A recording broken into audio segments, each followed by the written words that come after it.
말씀 보십니다. 로마서 6장 1절부터 11절까지의 말씀입니다. 그런즉 우리가 무슨 말을 하리요? 은혜를 더하게 하려고 죄에 거하겠느냐?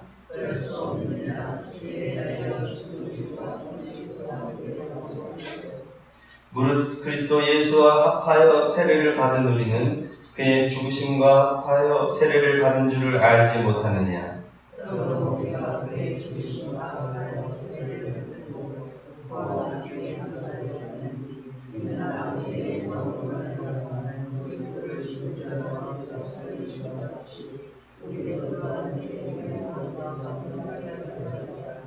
만일 우리가 그의 죽으심과 같은 모양으로 연합한 자가 되었으면 또한 그의 부활과 같은 모양으로 연합한 자도 되리라.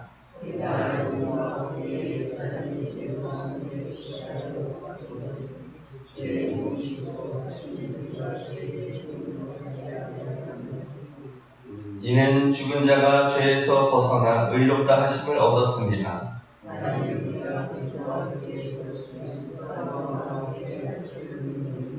이는 그리스도께서 죽은 자 가운데서 살아나셨음에 다시 죽지 아니하시고 사망이 다시 그를 주장하지 못할 줄을 알미로다.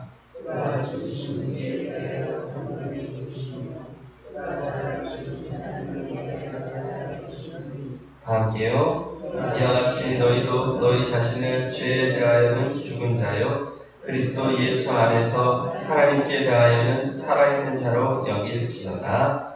아멘. 할렐루야.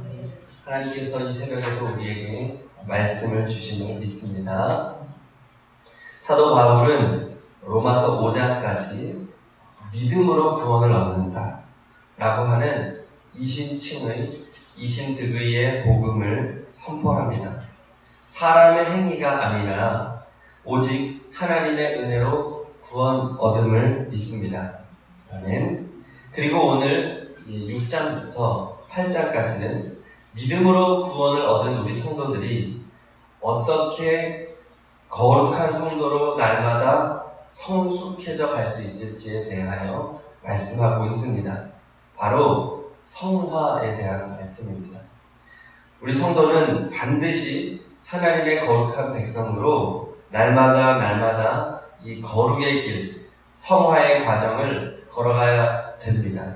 우리 성도님들 날마다 예수 그리스도를 닮은 그러한 거룩한 백성으로 성숙해져 가시기를 축복합니다.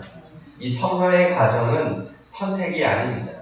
모든 성도들이 다 걸어가야 되는 예수님과의 동행의 길인 것입니다. 바울은 오늘 로마서 6장을 시작하면서 이 성화의 과정을 걸어가는 것을 설명하는 이 시작점에서 아주 중요한 근거에 대하여 설명을 합니다. 성화의 근거가 무엇이냐? 바로 예수 그리스도와의 연합이다 라고 말합니다. 예수 그리스도와의 연합이 그리고 무엇이냐? 두 가지입니다. 첫째, 예수와 함께 죽는 것이 예수님과 연합하는 것이다. 둘째, 예수 그리스도와 함께 사는 것이 예수 그리스도와 연합하는 것이다. 이것이 성화의 근거가 됩니다. 예수와 함께 죽고 예수와 함께 사는 것, 이것이 예수님과의 연합입니다. 예수님과 그렇게 연합하는 것이야말로 우리가 성화의 길을 갈 수 있는 근거가 됩니다. 구원은 나의 노력으로 되는 것이 아니었지요. 인간의 노력, 선행으로 되어지는 것이 아니었는데 이 성화도 마찬가지라는 것입니다.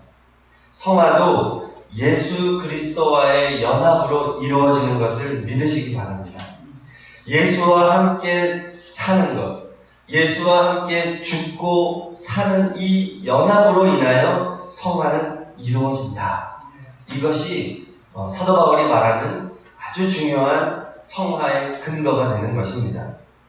예수와 함께 죽는다는 설명이 3절과 4절에 나와 있습니다. 우리 다시 한번 읽어봅니다. 6장 3절 4절 시작. 무릇 그리스도 예수와 합하여 세례를 받은 우리는 그의 죽으심과 합하여 세례를 받은 줄을 알지 못하느냐?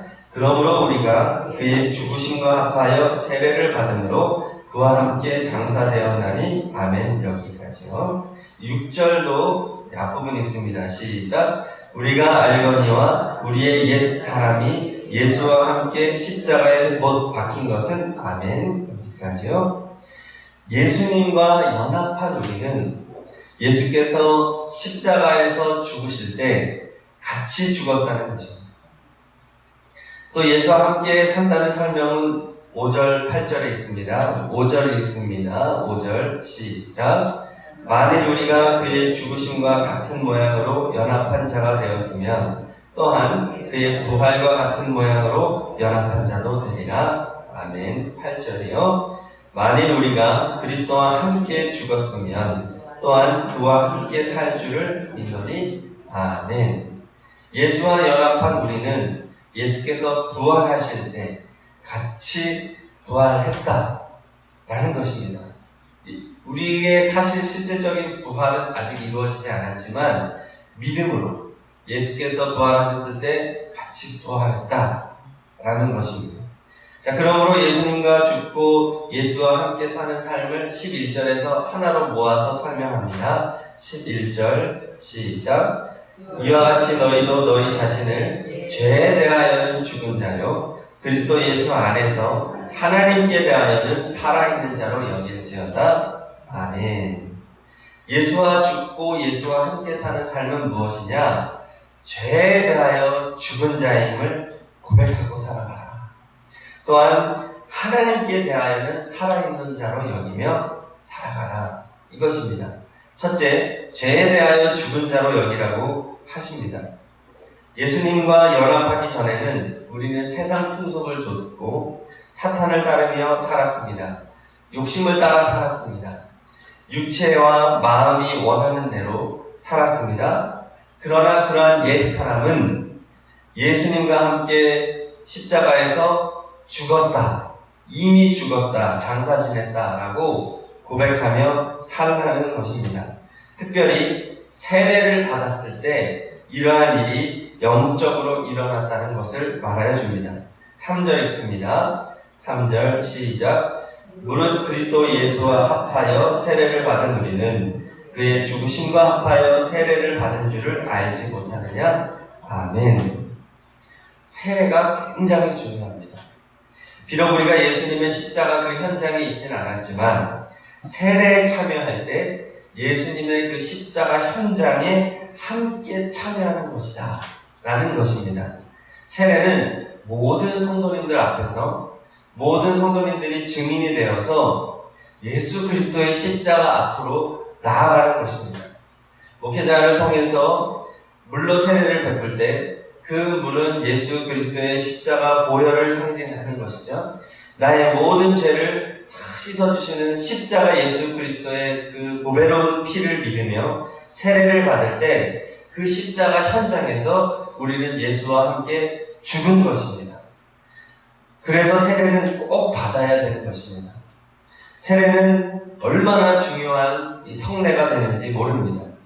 그래서 우리는 부지런히 불신자를 전도해서 세례받게 해야 합니다. 우리 주님도 명령하셨죠? 너희는 가서 세례를 받게 해라. 주님의 말씀을 가르쳐 지키게 하고 세례를 받게 해라. 그래서 정식 교인으로 예수 그리스도의 십자가에 동참한 사람들, 이 사람들이 함께 교회의 정식 교인이 되어서 함께 걸어가는 것입니다. 주님과 함께 죽은 성도들이 살아가는 것이 바로 이 공동체 생활하는 것이 교회인 것이죠. 나의 옛사람은 세례를 받을 때에 십자가에서 죽었음을 선포하며 이 옛사람을 상관하지 않고 새 사람으로 살아가시기를 축복합니다. 네. 예를 들어서 결혼한 사람은 이제 스스로가 기혼자임을 잊어서는 안 됩니다. 일평생 자신의 배우자인 단 한 사람과 깊은 관계를 맺으며 살아갈 것을 서약하는 것입니다. 겉으로는 아무것도 변한 것이 없습니다. 그러나 분명히 변한 것입니다. 결혼식을 하면 분명히 변한 것입니다. 특별한 몸의 변화가 있거나 하지 않지만 분명히 변한 것입니다. 그런데 요즘은 어떤 시대입니까? 많은 커플들이 결혼 후에 혼인신고를 안 한답니다. 왜냐하면 괜히 이거 혼인신고 했다가 이혼하면 이게 다 근거에 남으니까 이제 어떻게 될지 모르니까 깨끗한 이 호적을 위해서 혼인신고를 하지 않고 그냥 산다는 겁니다. 얼마나 타락한 세대입니까? 결혼했으면 어떻게 해야 됩니까? 반지를 끼고 다녀야 됩니다. 저도 요즘에 좀 고민하고 있습니다. 결혼 반지를 끼고 다녀야 돼요. 이 상징성이 있거든요. 자신의 신분을 확인해 주는 것입니다. 기혼자라는 사실을 잊지 않게 해주고, 그리고 나에게 약속이 있는 한 사람이 있다. 나의 배우자가 있다. 그 배우자와의 약속을 지키는 것이 나의 사명이다. 죽을 때까지 사명이다. 이 거룩한 결혼의 서약, 하나님 앞에서의 서약을 지켜나가야 되는 것. 이것이 있는 것이죠. 우리가 세례를 받았다는 것이 그것입니다. 나의 옛사람은 이제 확실하게 죽은 줄로 믿습니다. 나는 예수 안에서 분명히 새 사람입니다. 예수 그리스도의 거룩한 신부로 이제 그 혼인잔치를 준비하며 거룩한 신부로 살아가는 것, 이것이 우리에게 필요한 것입니다. 예수와 함께 죽는다는 것, 바로 이것입니다. 또한 예수로 둘째, 산다는 것은 하나님께 대하여 산자로 여기며 사는 것입니다. 하나님께 대하여 산자로 여기며 살아간다는 것은 하나님의 은혜와 사랑 속에서 영원히 살 것을 믿으라는 것입니다. 성도에게 더 이상 정죄함이 없습니다. 불신자를 향한 예수님의 심판이 우리에게는 적용되지 않습니다. 우리에게는 생명의 부활이 기다리고 있습니다. 영원한 천국, 새 하늘과 새 땅이 우리에게 약속되어 있습니다. 그 하나님의 사랑, 그 하나님의 은혜에 감사하며 살아가라. 기뻐하며 살아가라. 천국 시민답게 살아가라는 것입니다.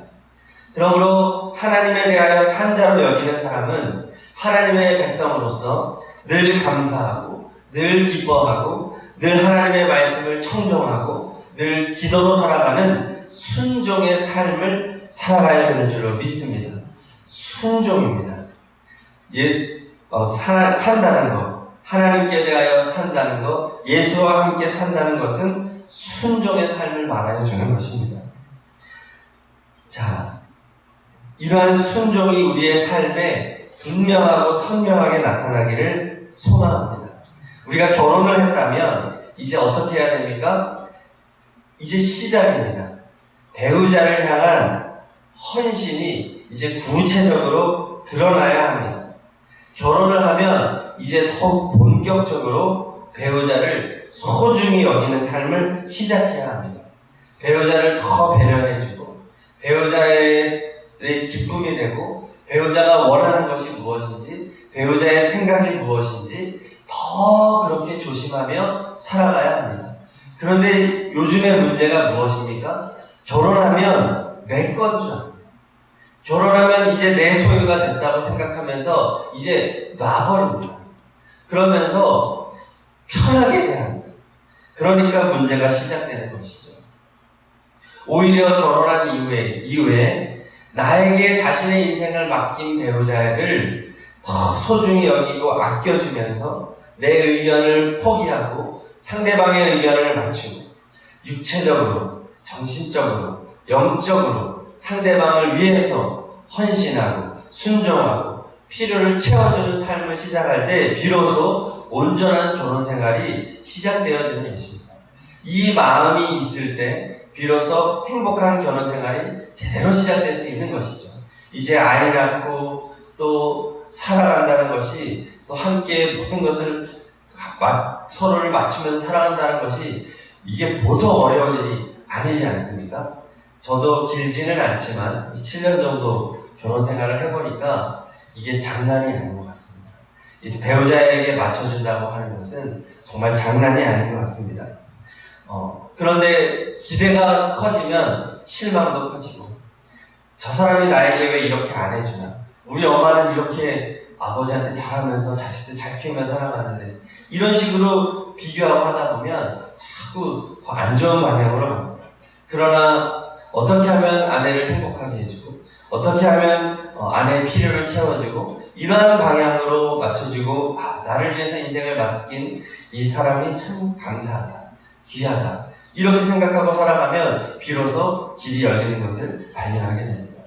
우리 성도의 삶은 우리 주님 안에서 하나님의 말씀에 이렇게 이제 주님과의 언약이 시작되었으니 주님의 거룩한 신부로서 주님에게 나의 모든 것을 맡기고 순종하는 삶으로 나타날 때 예수와 온전한 연합이 이루어질 줄로 믿습니다. 자, 오늘 말씀을 붙잡고 기도하십니다. 믿음으로 구원을 얻은 우리는 이제 예수님과의 연합으로 성화의 길을 걸어가야 합니다. 예수님과 연합한다는 것은 예수와 함께 죽고 예수님과 함께 산다는 것입니다. 죽는 것이 먼저입니다. 세례를 받음으로 나는 예수와 함께 십자가에서 죽었습니다. 죄에 대하여 나는 죽은 자가 되었습니다. 욕심과 탐욕의 이끌림을 받는 옛사람은 죽었습니다. 그리고 이제 나는 하나님의 은혜와 사랑 안에서 영원토록 살 것을 믿고 하나님의 말씀에 순종함으로 예수와 함께 살아가겠습니다. 주여, 예수로 죽고 예수로 사는 성화의 길로 우리를 인도하여 주시옵소서. 우리 말씀 붙잡고 결단하시면서 주여 세 번 부르짖고 다 함께 하심으로 기도하십니다. 주여, 주여, 주여.